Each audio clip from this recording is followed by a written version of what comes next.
Welcome welcome back everyone to my YouTube channel click study. So friends, आज का ये हमारा वीडियो आईटीआई इलेक्ट्रिशियन का नेक्स्ट चैप्टर है, जिसमें मैं आपको बताऊंगा वैद्युतिक तार एवं केबल्स के बारे में, यानी इलेक्ट्रिकल वायर्स एंड केबल के बारे में। ओके, तो डायरेक्ट मैं आपको सीधे बुक से बता रहा हूँ और मैं बुक में आपको पढ़ पढ़ करके उसका एग्जाम्पल समझाते रहूँगा और आपको अच्छे से समझ में आ जाएगा। ओके, तो चलिए शुरू करते हैं। अगर आप मेरे चैनल पर नए हैं तो प्लीज़ चैनल को सब्सक्राइब कर लें और लाइक करना ना भूलें और वीडियो को जरूर शेयर करें अपने आईटीआई फ्रेंड के साथ। कम से कम आप अपने 5 आईटीआई दोस्तों को ये वीडियो जरूर सेंड करें। ओके, तो चलिए शुरू करते हैं। तो फ्रेंड, आप देख रहे होंगे स्क्रीन पे हमारा आज का चैप्टर है वैद्युतिक तार एवं केबल्स, यानी इलेक्ट्रिकल वायर एंड केबल। मतलब हम लोग इसमें वायर और केबल के बारे में पढ़ेंगे। ठीक है, तो सबसे पहले आपका परिचय दिया हुआ है। तो विद्युत आपूर्ति के संयोजन हेतु वैद्युत चालकों की आवश्यकता होती है। ठीक है, ये बात तो सही है कि विद्युत विद्युत के चालन के लिए हमें क्या जरूरी होता है, हमें हमें आपका तार की जरूरत होती है। देखिए, उसके बाद ये चालक तार केबल अथवा आयताकार परिच्छेद वाली पत्तियों के रूप में होते हैं। यानी कि हम देख कह सकते हैं कि हमारा जो तार होता है ना, ठीक है, ये केबल अथवा तार, देखिए चालक तार ये हो गया। ठीक है, ये सिंपल एक तार, और इन्हीं तारों से मिलकर पतले पतले कई कई लोग कई को एक में मिला के हम बनाते हैं, हमारा क्या बन जाता है, आपका केबल बन जाता है। ठीक है, ये हो गया केबल। इसके बाद इसके सबसे पहले हम लोग जानेंगे कि पहले तार क्यों हो गया। इसका यूज़ कहाँ कहाँ होता है? विद्युत सब स्टेशन में, विद्युत सब स्टेशन के विद्युत वितरण लाइनों में यूज़ होता है और घरों में यूज़ होता है। ठीक है, इसके बाद हम पढ़ेंगे भारतीय विद्युत नियम क्या होता है। देखिए, भारतीय विद्युत नियम यानी Indian electricity rule IER। Okay, ये BIS bureau of Indian standard ने IS 732 1963 IS एवं any code national electrical code के अंतर्गत वैद्युतिक वायरिंग यानी इलेक्ट्रिकल वायरिंग के स्थापना के संबंध में कुछ नियम बनाए हैं। मतलब जब घर में हम वायरिंग करेंगे तो हमें इन नियमों का पालन करना पड़ता है। ठीक है, इसी हिसाब से हम लोग वायरिंग करते हैं। तो आपके पास बुक होगी तो ये वायरिंग पढ़ लिया, उतना खास है नहीं, आपको आगे पता चल जाएगा। जैसे कि अगर घर में कोई फॉल्ट होता है तो आप किसी लाइसेंसधारी को बुलाएंगे। ठीक है, नियंत्रक स्विच बोर्ड, आगे देखते देखिए 6 नंबर एक एक बता देते हैं आपको। नियंत्रक स्विच बोर्ड जो होता है, स्विच बोर्ड जो होता है, कंट्रोल स्विच बोर्ड होता है रूम का, वो नीचे से यानी फर्श से 1.3 मीटर पे होनी चाहिए और ये कक्ष के प्रवेश द्वार पर बाईं तरफ होना चाहिए। ओके, देखिए आपको ये उतना खास जानना नहीं है, बस इसमें देखिए कि जो इम्पोर्टेंट है भाई, देखिए आपको 8वां देखिए 9वां देखिए, आप पढ़ सकते हैं, वीडियो पॉज करके पढ़ लीजिए आप इसमें से। ओके, आगे बढ़ते हैं। अब इसके बाद देखिए लास्ट वाला पढ़ देते हैं हम आपको, इंडियन इलेक्ट्रिसिटी। ठीक है, 85 के अंतर्गत सीरोपरी लाइन, सीरोपरी लाइन का मतलब ओवरहेड। ठीक है, ओवर हेडलाइन, ओवरहेड लाइन में दो पोल्स के बीच 67 मीटर यानी 220 फुट से अधिक दूरी नहीं होनी चाहिए। ठीक है, अब देखिए सबसे इंपॉर्टेंट हमारा पढ़ना है चालक। ओके, चालक क्या होता है? देखिए, मुक्त इलेक्ट्रॉन्स की बहुलता वाले पदार्थ चालक कहलाते हैं। इनमें से विद्युत धारा सुगमता से प्रवाहित होती है क्योंकि उसमें मुक्त इलेक्ट्रॉन होते हैं, तो इलेक्ट्रॉनों का प्रवाह उसमें तेज होता है। इनके परमाणु के अंतिम कक्षा में एक या दो संयोजी इलेक्ट्रॉन होते हैं। ठीक है, तो जैसे कि हमको बताया था कि अगर ये परमाणु है आपका, ठीक, इसके बाहरी कक्षा में इलेक्ट्रॉन होते हैं यहाँ पे, तो इनको थोड़ी सी ऊर्जा दे दे दे पर मुक्त हो जाते हैं। ठीक है, ये मुक्त हो जाते हैं, तो इन्हीं से हमारा क्या चलता है, आपका इन्हीं इलेक्ट्रॉन को तो क्या चलता है, हमारा विद्युत धारा I चलती है। ठीक है, तो हम क्या जानते हैं कि अगर इलेक्ट्रॉन इस दिशा में चल रहा है, ठीक है, इस दिशा में इलेक्ट्रॉन चल रहा है, तो हमारी विद्युत धारा इस दिशा में होगी। ठीक है, यानी इलेक्ट्रॉनों के चलने की दिशा में, चलने की उल्टी दिशा में हमारा विद्युत धारा होती है। ठीक, इसके बाद आपको पढ़ना है अच्छे चालक के गुण क्या क्या होने चाहिए। 2-3 है, ज़्यादा नहीं है, 8 है, इसको बता देते हैं। चालक सस्ता होना चाहिए, चालक सरलता से उपलब्ध होना चाहिए, कॉमन बात है। ये टफ होना चाहिए, डक्टाइल होना चाहिए, मतलब तन्यता में से खींचने और टूटना नहीं चाहिए, क्योंकि हम लोग तार जब लाइन खींचते हैं, मतलब वायर खींचेंगे तो टूटे ना। चालक पर 3 लेयर सोल्डर का टाका लगाया जा सके, मतलब उसको उसको हम लोग क्या कर सके, उसको हम लोग उसको टाका लगा सकें, यानी सोल्डरिंग कर सकें।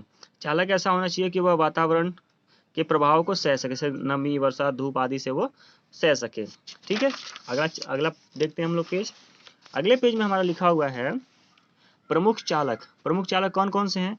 देखिए, सबसे बढ़िया चालक हमारा होता है चांदी, तांबा, सोना, एल्युमिनियम, टंगस्टन, जस्ता, पीतल, निकेल, लोहा, टीन, जर्मन सिल्वर, सीसा।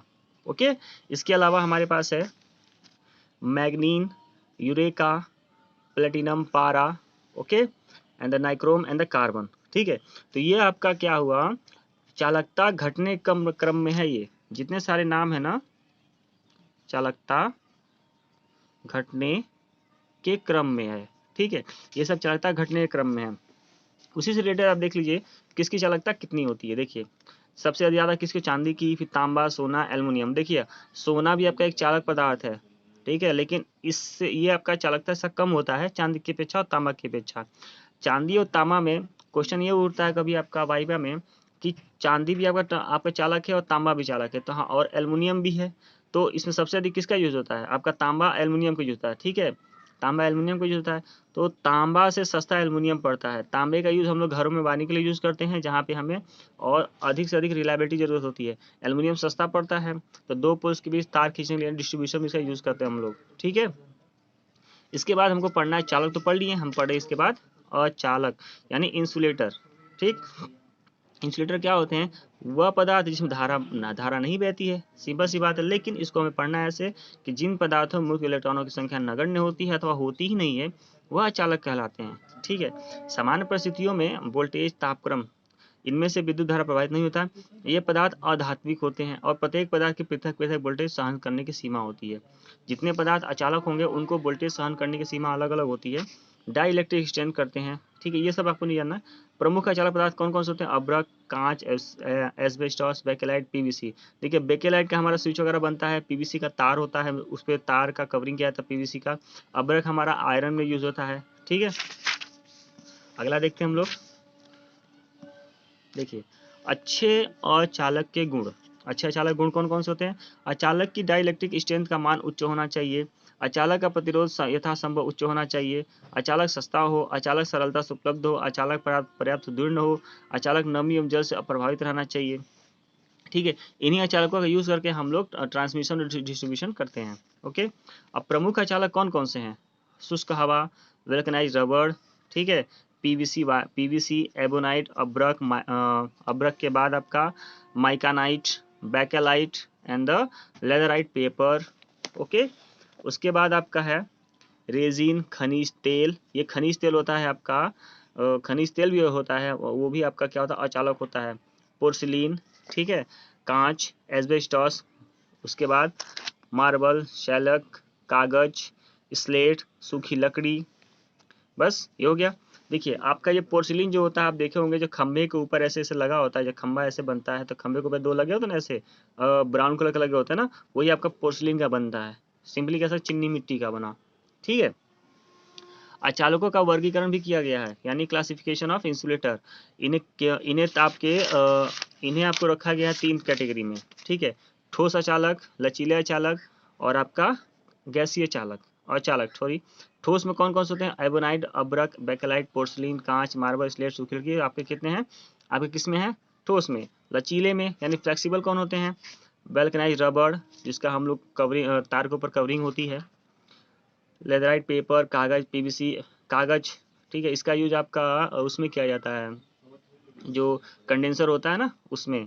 पीवीसी, अंपायर क्लॉथ, क्लिप, प्रोफेनिन पेपर, कॉटन टेप, एस्बेस्टॉस, खनिज तेल एंड द सैलक, बिटुमनी, ये सब। एंड गैसीय कौन कौन से होते हैं, हवा, नाइट्रोजन एंड द हाइड्रोजन, ठीक है। हवा भी आपका एक क्या है, आपका अचालक है। जैसे कि हाई वोल्टेज पर दो तार से जा रहे होते हैं, ठीक है, तो उनके बीच क्या हो, हवा ही तो है। अगर हवा आपका चालक पदार्थ रहेगा, दोनों के बीच शॉर्ट सर्किट करने लगेगा, ठीक है।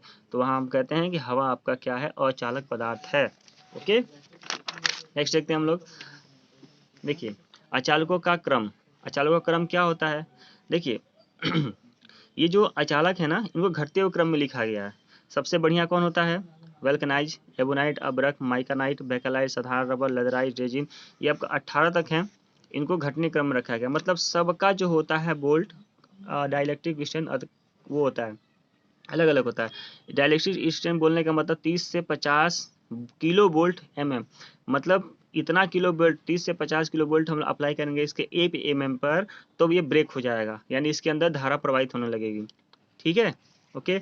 इसे आपका मान लीजिए लकड़ी है, सूखी लकड़ी है, यहाँ पे सूखी लकड़ी है, इसका कितना है 0.4 से आपका 6 है, तो केवी में है ये, तो इसको बदलेंगे 400 से 600 आएगा। 1 केवी का मतलब क्या होता है, 1000, ठीक है। तो 400 से 6 वोल्ट जब हम सूखी लकड़ी पर अप्लाई करेंगे, तो सूखी लकड़ी के अंदर भी आपका इलेक्ट्रिसिटी प्रवाहित होने लगेगी, यानी विद्युत प्रवाहित होने लगेगी। ओके, अगला है हमारा तापमान के आधार पर। ओके, ये हमारा क्या हो गया, तापमान के आधार पर।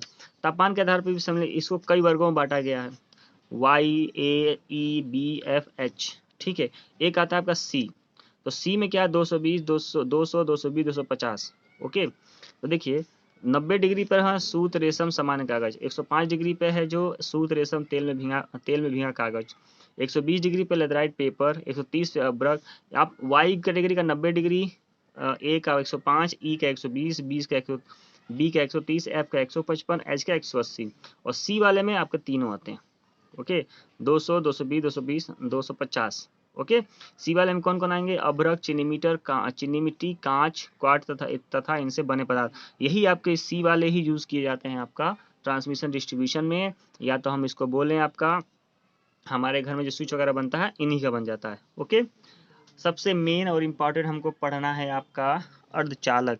ठीक है, सेमीकंडक्टर। अर्धचालक वे होते हैं जिसमें चालक का भी गुण होता है और अचालक का गुण होता है, दोनों का गुण होता है, लेकिन एक इनको हम लोग क्या करेंगे, इनको एक एक सामान्य हम लोग सामान्य इसमें हम पढ़ लेते पहले। चालकों तथा अचालकों के गुणधर्मों के बीच गुणधर्म वाले पदार्थ को अचालक कहते हैं। अपनी सामान्य स्थिति में ये पदार्थ अचालक की भांति व्यवहार करते हैं, परंतु कुछ अन्य पदार्थों को अशुद्धि के रूप में मिला देने पर ये आंशिक रूप से चालक बन जाते हैं। ठीक है, तो ये आंशिक रूप से चालक बन जाए, मतलब कि ये अचालक रहेगा ये। ठीक है, इसमें हम लोग कुछ अशुद्धि मिला देंगे। ठीक है, जैसे कोई पदार्थ है, ठीक है, मान लीजिए आपका कोई पदार्थ सिलिकॉन है। ठीक है, सिलिकॉन में हम लोग क्या करेंगे, अब फास्फोरस मिला देंगे, जर्मेनियम मिला देंगे, तो आपका ये चालक बन जाएगा। ठीक है, तो वो हो गया अचालक। तो समझ गए अर्धचालक क्या होता है। अर्धचालक वो पदार्थ होता है जिसमें चालक तथा अचालक दोनों के गुणों के बीच का होता है, या फिर दोनों के गुण उसमें पाए जाते हैं। ठीक है, अब इसके बाद हमको पढ़ना है केबल एवं तारों से संबंधित परिभाषाएं। ठीक है, तो सबसे पहले हम लोग तो पढ़े चालक क्या होता है। वह वस्तु जो विद्युत धारा के सतत प्रवाह के लिए मार्ग प्रस्तुत करती है चालक कहलाती है। ये आपका कंडक्टर हो गया, ये आपका केबल के रिलेटेड में हो गया। ओके, नेक्स्ट देखते हैं हम लोग। जैसे कि मान लीजिए आप देखते हैं हम लोग तार।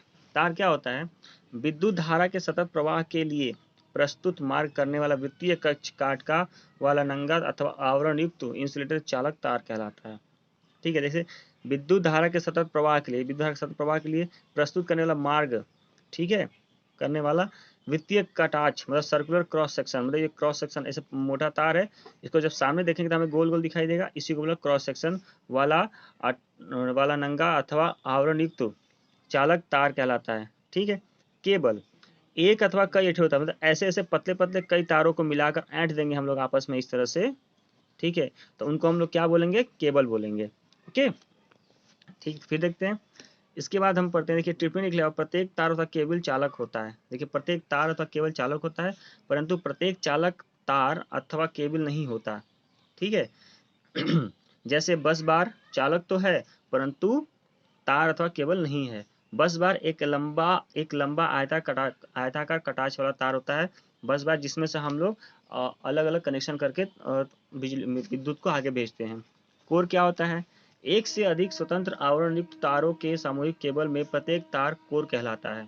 ठीक से, एक से अधिक स्वतंत्र आवरण युक्त, ठीक, तारों को मतलब आवरण युक्त तार, मतलब एक से एक दो तीन चार तार मिला दिए, सबके आवरण लगा, सब पर कवरिंग है, तो सब समूह, उस समूह को क्या बोलेंगे हम लोग, तार का कोर बोलेंगे। मल्टी कोर केबल में प्रत्येक कोर के अचालक आवरण का रंग भिन्न भिन्न होता है, मतलब चार रहेगा तो चारों का कलर अलग अलग रहेगा, उसको क्या बोलेंगे हम लोग, कोर। स्टैंडर्ड कोर क्या होता है, एक से अधिक तारों को ऐंठ कर बनाई गई कोर स्टैंडर्ड कोर कहलाती है, मतलब एक से अधिक तारों को आपस में ऐसे ऐसे ऐंठ देंगे हम लोग। ठीक है, तो उसको क्या बोलेंगे, स्टैंडर्ड कोर बोलेंगे। आर्म्ड केबल क्या होता है, ओके, आर्म्ड केबल क्या होता है, यांत्रिक सुरक्षा हेतु केबल के अचालक आवरण के ऊपर धात्विक आवरण चढ़ा केबल आर्म्ड केबल कहलाता है। मतलब केबल है, ठीक है, केबल के ऊपर, ठीक है, केबल के ऊपर, इसके ऊपर क्या कवरिंग हो जाती है हमारी, पीवीसी की किसी कवरिंग हो जाएगी, इसके ऊपर आपका लोहे की पत्ती या धातु, किसी भी धातु का कवरिंग कर दिया जाता है, तो उसको हम लोग बोलेंगे आर्म्ड केबल। ठीक है, फ्लेक्सिबल केबल क्या होता है, अनेक महीन तारों को समूह के रूप में समूह के मतलब पतले पतले कई तारों को आपस में हम लोग ऐसे मिला के ऐंठ देंगे, तो वो हो जाएगा आपका ठीक है। फ्लेक्सिबल केबल, फ्लेक्सिबल केबल आपके घर में जो यूज़ होता है वायरिंग के लिए वही फ्लेक्सिबल होता है। कई देखिएगा उसको, पतली पतली कई तारें उसमें होती हैं। ओके, आगे हमारा है वैद्युत सहायक सामग्री। ठीक है, वैद्युत सहायक सामग्री हमारी क्या होती है? वैद्युत वायरिंग में तार तथा केबल के अतिरिक्त प्रयोग की जाने वाली सामग्री। अब तार, घर में वायरिंग जब हम करेंगे तो सिर्फ हम तार और केबल से कर नहीं सकते। अब हमें कहीं बल्ब लगाना होगा, स्विच लगाना हो तो वही बल्ब और स्विच क्या होता है आपका, इलेक्ट्रिकल एसेसरीज होती है, यानी सहायक सामग्री होती है। जैसे switch, socket, holder, plug top, main switch, button आदि को सहायक सामग्री बोलते हैं। ओके, अब आते हैं हम लोग 4.6 तार और उनकी किस्में। तार कितने प्रकार की होती हैं, कौन कौन सी होती हैं? ठीक है, अचालक आवरण रहित चालक को तार कहते हैं। जैसे मान लीजिए सामान्यतः अचालक आवरण, ठीक है, अचालक आवरण मतलब एक पतला तार, इस पर कवरिंग नहीं है, तो उसके रहित चालक को तार कहते हैं। मतलब वो ऐसी तरह क्या है, ओपन है। ठीक, और वैद्युत कार्यों में प्रयोग किए जाने वाले तार का निम्नलिखित प्रकार होते हैं। जिनको वैद्युत तारों में यूज करते हैं वैद्युत कामों में, उनके प्रकार निम्न प्रकार हैं। पहला है नंगा तांबे का तार, बेयर कॉपर वायर। क्या होता है? यह कठोर खींचा गया तांबे का नंगा तार होता है। इसे वातावरण के प्रभाव से सुरक्षित रखने के लिए प्रायः टीन आलेपित कर दिया जाता है। ओवरहेड लाइन में 6 या 8 SWG का तार प्रयोग किया जाता है। ये SWG क्या होता है मैं आपको आगे बताऊंगा। घरेलू वैद्युत वायरिंग में 14 या 16 SWG का तार प्रयोग किया जाता है। ठीक है, उसके बाद है आपका ACSR तार। Okay, aluminium conductor steel reinforce तार। इसमें देखिए यह 5-6 एल्यूमिनियम तारों के बीच एक स्टील का तार रखकर स्टैंड, मतलब देखिए इसमें क्या होता है कि एक तार बीच वाला रहेगा, ये एल्यूमिनियम का रहेगा। इसके बाहर में जो तार रहेगा ये सब 5-6 ठो, ये क्या रहेंगे आपके, एल्युमिनियम का रहेगा। बीच वाला क्या रहेगा आपका, स्टील का रहेगा। तो उसको हम लोग बोलते हैं ACSR वायर। काफ़ी मजबूत होता है और हम लोग इसको पोल से बांधते हैं, तो इसी स्टील के तार से हम लोग इसको बांध देते हैं। ओके, उसके बाद है आपका GI तार। ठीक है, GI तार क्या होता है? गैल्वेनाइज्ड आयरन, यानी GI वायर। यदि लोहे का विशिष्ट प्रतिरोध तांबे की अपेक्षा 8 गुना होता है। मतलब लोहे का जो विशिष्ट प्रतिरोध होता है तांबे की अपेक्षा 8 गुना होता है। मतलब अगर तांबा तो आपका बहुत अच्छा चालक होता है, उसका विशिष्ट प्रतिरोध कम ही होगा, तो लोहे का किसका होगा, बहुत ज़्यादा होगा। ठीक है, तो परंतु सस्ता और मजबूत होने के कारण टेलीफोन लाइन्स और अर्थिंग में 6 या 8 SWG का तार प्रयोग किया जाता है। इसके अतिरिक्त स्टे तार में स्टे वायर के रूप में भी GI स्टैंड का प्रयोग किया जाता है। मतलब ये लोहे का तार कहाँ यूज़ किया जाता है, कहाँ कहाँ आपका, ठीक है, टेलीफोन वायर में और स्टे तार में। ठीक है, स्टे वायर में, स्टे वायर भी आपको आगे पता चलेगा। उसके बाद हम पढ़ते हैं फ्यूज़ वायर। वैद्युत परिपथों में इलेक्ट्रिकल वायरिंग में सुरक्षा के युक्ति रूप से निम्न गलनांक वाली मिश्र धातु का तार फ्यूज तार के रूप में प्रयोग किया जाता है। इसके अतिरिक्त तांबे एवं अल्युमिनियम के तार भी फ्यूज के रूप में यूज़ किए जाते हैं। ठीक है, ये हो गया आपका फ्यूज के बारे में। ओके, इसके बाद देखिए हम पढ़ते हैं यूरेका तार क्या होता है। ओके, यूरेका तार क्या होता है, ये काफ़ी इंपॉर्टेंट है। 60% तांबा और 40% निकेल, कॉपर प्लस निकेल का कॉम्बिनेशन कितना रहेगा, 60 और 40 का। ठीक है, यानी 20-7 3:2 में अगर तार मिलाते हैं हम लोग तो क्या बनेगा आपका, यूरेका तार बनता है। ठीक है, इसका उपयोग प्रतिरोधक, रजिस्टर या रिहोस्टेट बनाने में किया जाता है। ओके, नाइक्रोम तार। नाइक्रोम तार क्या होता है, 80% आपका क्या होता है, निकेल होता है और 20% क्या होता है, क्रोमियम होता है, Cr।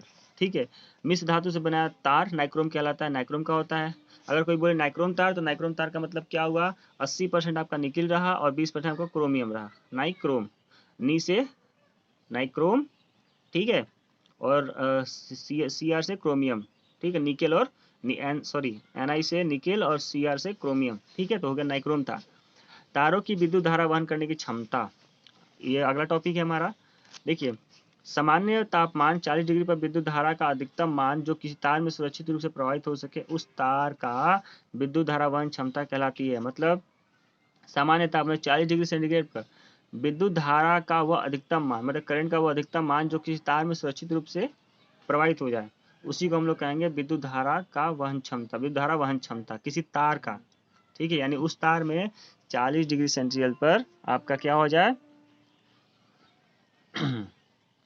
आपका क्या हो जाए वहां पे, आपका विद्युत धारा वहन हो जाए। ठीक है, किसी तार की विद्युत धारा वहन क्षमता उस तार की धातु के विशिष्ट प्रतिरोध और उसकी मोटाई तथा स्ट्रैंड्स की संख्या पर निर्भर करती है। स्ट्रैंड्स मतलब उसके अंदर कितनी तारों का मेल है। तार की मोटाई जितनी अधिक होगी उसकी करंट वहन क्षमता उतनी ही अधिक होगी, मतलब मोटा तार होगा तो उसका आई करंट ज़्यादा होगा। ओके, फ्यूजिंग विद्युत धारा मान। अब फ्यूजिंग करंट क्या होता है? फ्यूजिंग इलेक्ट्रिकल करंट वैल्यू, ये कैसे निकालेंगे हम लोग? किसी तार के लिए विद्युत धारा का वह न्यूनतम मान जिस पर तार पिघलकर टूट जाता है फ्यूजिंग धारा कहलाता है। ठीक है, ये हो गया हमारा फ्यूजिंग करंट। क्या होता है? मतलब वह धारा का वह न्यूनतम मान, ध्यान दीजिएगा, धारा का वह न्यूनतम मान जिस पर तार पिघलकर टूट जाए उसको क्या बोलेंगे? फ्यूजिंग करंट बोलेंगे। ठीक है, तार की मोटाई जितनी अधिक होगी उसकी फ्यूजिंग धारा का मान उतना ज़्यादा होगा। इसलिए हम लोग क्या करते हैं, फ्यूज में हम लोग पतला तार लगाते हैं कि वो जल्दी से गल के टूट जाए और हमारा विद्युत परिपथ सुरक्षित ही रहे। ओके, फ्यूज तार के रूप में 60% टीन और 37% शीशा से तैयार की गई मिश्र धातु का प्रयोग किया जाता है। सामान्यतः 27, 23 एवं 21 SWG के मिश्र धातु के रूप में तार क्रमशः 1, 3 और 5 एम्पियर फ्यूजिंग धारा के मान के लिए प्रयोग किए जाते हैं। ओके, हमारे घरों में आपका मैक्स अगर आता है तो 5 से 6 एम्पियर का धारा आता है। ठीक है, 5 से। अब देखिए इसके अलावा आप क्या है, 3 अलेपित तांबे आपका एक टेबल दिया गया। टेबल कोई मतलब नहीं पढ़ने का अभी, इसके बाद में हम आगे पढ़ते हैं। केबल और उनकी किस्में। ओके, तो केबल और किस्में ज़्यादा है नहीं, जल्दी खत्म हो जाएगा ये। केबल, पहला का VI केबल क्या होता है? वेल्कनाइज इंडियन रबर यानी VIR केबल। ठीक है, 3 आलेपित तांबे के तार पर, ठीक है, 3 आलेपित तांबे के तार पर, मतलब तांबे का तार, उस पर टीन का कवर चढ़ा देंगे। ठीक है, टीन का जेडन का, ठीक का, उस पर इंडिया रबड़ का आवरण, उस पर सूती धागे की बुनाई का आवरण और उस पर बिटुमनी पदार्थ का लेप चढ़ाकर VI तार केबल तैयार की जाती है। इसका उपयोग केसिंग, केपिंग, कंड्यूट पाइप एवं अस्थायी विद्युत वायरिंग में किया जाता है। ये आपका कंड्यूट पाइप होता है ना, तो पतले पाइपों के थ्रू जो वायरिंग होती है घरों में उस पर यूज किया जाता है। CTS केबल, CTS केबल क्या होता है? कैप टायर स्टेयर, 3 आलेपित तार के वेल्कनाइज पर इंडिया रबड़ का आवरण और उसके ऊपर कठोर रबड़ का सुरक्षा, ये मेन इंपॉर्टेंट है। सूती धागे का बुनाई वाला कौन हो गया? VI केबल, और उस पर कठोर रबड़ का आवरण कौन हो गया? आपका CTS केबल हो गया। ओके, इसका उपयोग कहाँ किया जाता है? इसका उपयोग नमी वाले स्थानों की विद्युत वायरिंग में किया जाता है, जहाँ पे नमी होता है। PVC केबल काफ़ी इंपॉर्टेंट है, इसको पढ़ लीजिए, ध्यान दीजिएगा आप। ठीक है, तांबे अथवा एल्युमिनियम के नंगे तारों पर PVC आवरण चढ़ाकर, मतलब आपका एक तरह का रबड़ होता है PVC, पॉलीविनाइल क्लोराइड। ठीक है, पॉलीविनाइल क्लोराइड को चढ़ाकर तैयार किया जाता है। PVC नमी, जल, अम्ल, वातावरण परिवर्तनों से अप्रभावित रहने वाला कठोर सिंथेटिक पदार्थ है। ओके, और इसका उपयोग अधिक कहाँ किया जाता है? इसका अत्यधिक उच्च एवं अत्यधिक कम तापमानों के अतिरिक्त सभी प्रकार की परिस्थितियों में और सभी प्रकार की विद्युत वायरिंग में PVC केबल प्रयोग किए जाते हैं। ओके, चलिए नेक्स्ट देखते हैं हम लोग। आप देखिए आपका फिगर आ गया यहाँ पे, देखिए PVC आपका 1.5 mm² केबल ALU। ठीक है, देखिए ये आपका एल्युमिनियम का वायर है, इसके ऊपर कौन सी कवरिंग है? ठीक, PVC की। PVC 10 mm²। ठीक, तो इसमें देखिए 1, 2, 3, 4, 5, 6, 7। ठीक है, 7 है ना, तो इसमें आपका एक जो बीच वाला होता है ना, ये वाला, ठीक है, इसको काउंटिंग करते SWG में ये जाएगा। Okay, PVC 4 mm²। ठीक है, केबल ALU 4 mm², यानी एक एक तार इसका कितना होगा? 4 mm का होगा, एंड 7 स्टैंडर्ड वायर। ठीक है, उसके बाद देखिए PVC 2 कोर, इसमें 2 कोर हैं। Cable with colours red and black, देखो 2 तार है इसमें रेड एंड ब्लैक, इस पर भी कवरिंग अलग अलग की गई है। उसके अलावा 2 phase wire, core cable with colours red, yellow and blue and black. ठीक है, red, yellow, blue and black, ये होता है कोर केबल। ओके, उसके बाद है हमारा lead sheath cable. Lead sheath cable क्या है? 3 आलेपित तांबे के तार पर वेल्कनाइज इंडिया रबड़ का आवरण और उसके ऊपर सीसा नामक धातु का आवरण चढ़ाकर लेड शीथ केबल तैयार किया जाता है। ये भी 1, 2, 3 या 4 कोर में बनाए जाते हैं, यानी इस तरह बनाए जाते हैं। ओके, वेदर प्रूफ, वैसा तार जो आपका वेदर यानी मौसम से सुरक्षित हो, जैसे कि यह केबल का VIR केबल की भांति होता है। इसमें बिटुमनी पदार्थ का लेप करने के स्थान पर इसमें वातावरणीय परिवर्तनों, वर्षा, धूप, ठंड आदि को सह सकने वाले पदार्थ को डुबोकर वेदर प्रूफ कर दिया जाता है। ओके, इसका यूज कहाँ किया जाता है?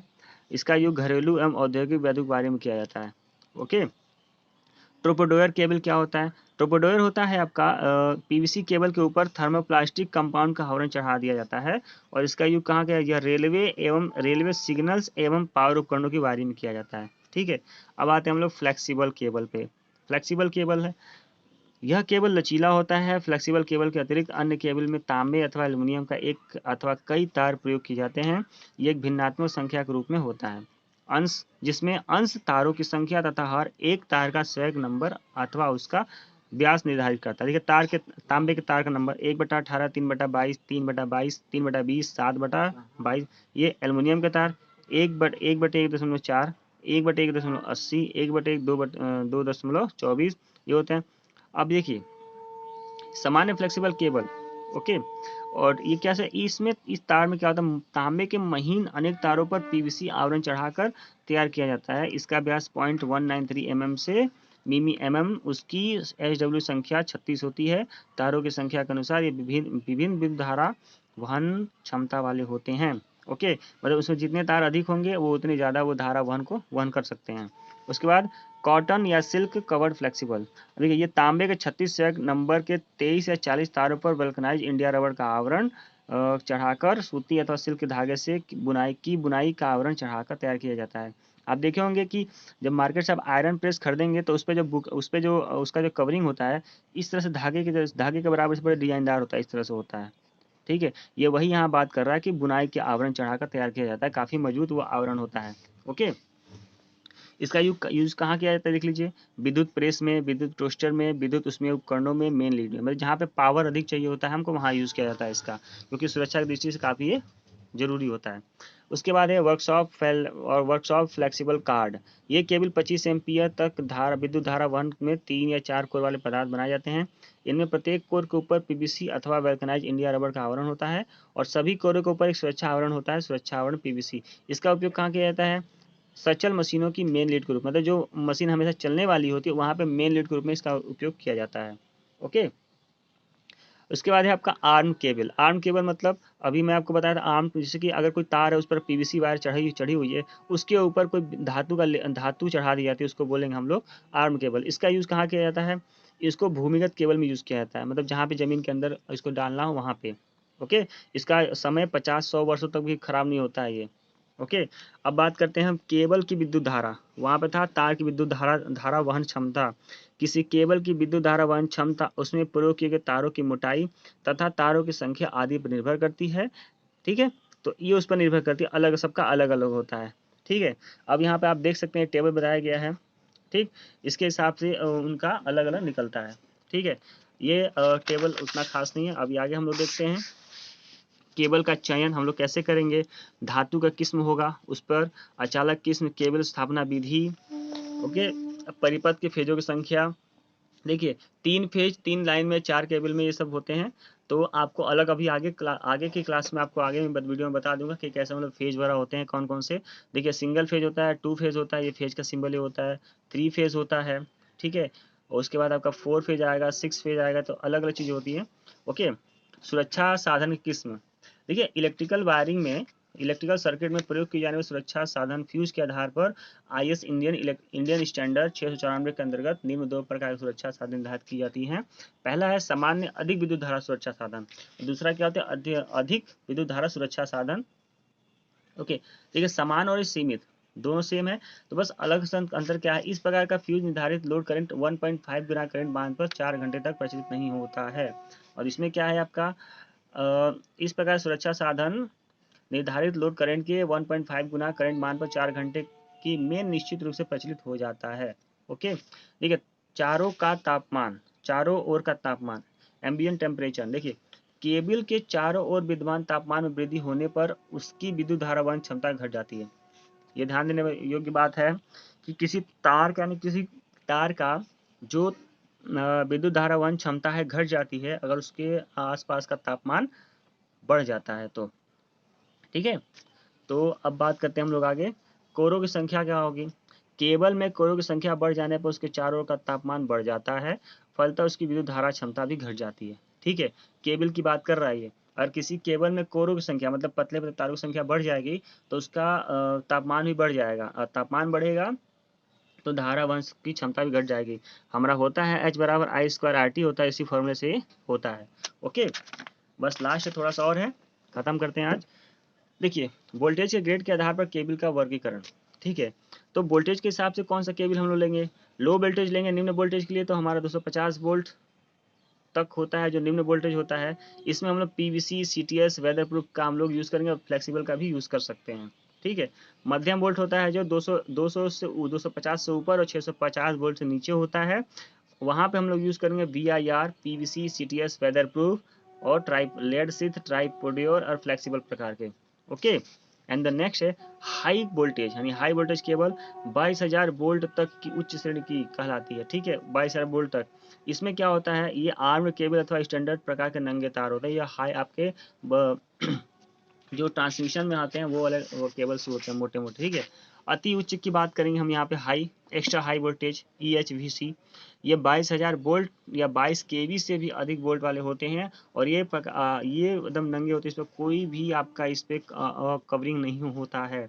और इनको ज़मीन से काफ़ी ऊपर, यानी कम से कम 100 फीट या उससे 100 फीट के आसपास, या सॉरी 50 फीट के ऊपर लगाया जाता है। 50 नहीं, 70-80 फीट के ऊपर लगाया जाता है इनको, बड़े बड़े टावर की मदद से। ओके। लास्ट है केबल का उपयोग करने में अपनाई जाने वाली सावधानियां कौन कौन सी होनी चाहिए। ठीक है, अगर आप केबल का प्रयोग कर रहे हैं तो उसमें कौन कौन सी सावधानियां आप अपनाएंगे। जैसे आपका सबसे पहले इसका इंसुलेशन उतारेंगे, जोड़ने से पहले इंसुलेशन उतारेंगे 2 केबल का, उसको सावधानी पूर्वक उतारिए चाकू से। ठीक है। केबल को कनेक्टर में कसना, केबल को कनेक्टर में कसेंगे तो सभी तार ऐठे हुए अच्छे से होने चाहिए। लक्स का प्रयोग करेंगे आप। ठीक है, क्रिम्पिंग टूल का प्रयोग करके। कंड्यूट का चयन, आपका तार की मोटाई जितनी है उसी के हिसाब से आप कंड्यूट पाइप का चयन करेंगे। कंड्यूट का केबल को मोड़ना, केबल को मोड़ने के लिए आपको प्लायर का यूज़ करना होगा। ठीक है, कम खींचा। ग्रीस का प्रयोग, अगर कहीं पे आपको लुब्रिकेंट की ज़रूरत है तो वहाँ पर ग्रीस का प्रयोग कर सकते हैं। 2 प्रकार के केबल का जोड़। ठीक है, केबल 2 प्रकार जो केबल होते हैं उनको कैसे जोड़ेंगे वो आपको आना चाहिए, किस कैसे जोड़ना चाहिए। और उच्च तापमान से बचाव, और जहाँ पे आप जिस तार का केबल का यूज़ कर रहे हैं उस वहाँ पर आपका क्या होगा, उच्च तापमान से बचाव होगा। तो कौन सा हम लोग तार यूज़ करेंगे वो हम लोग यूज़ करेंगे। आपका देखिए यहाँ पे जो 2 प्रकार के केबल का जोड़ है, ये केबल का जोड़ आपको या तार का जोड़ मैं आपको अगले वीडियो में बता दूंगा, आपका आगे अभी चैप्टर में है। ठीक है। तो दोस्तों आज का वीडियो बस इतना ही। अगर वीडियो को लाइक जरूर करें, शेयर करना ना भूलें, और वीडियो पर आप नए हैं तो प्लीज़ चैनल को सब्सक्राइब कर लें। Thank you.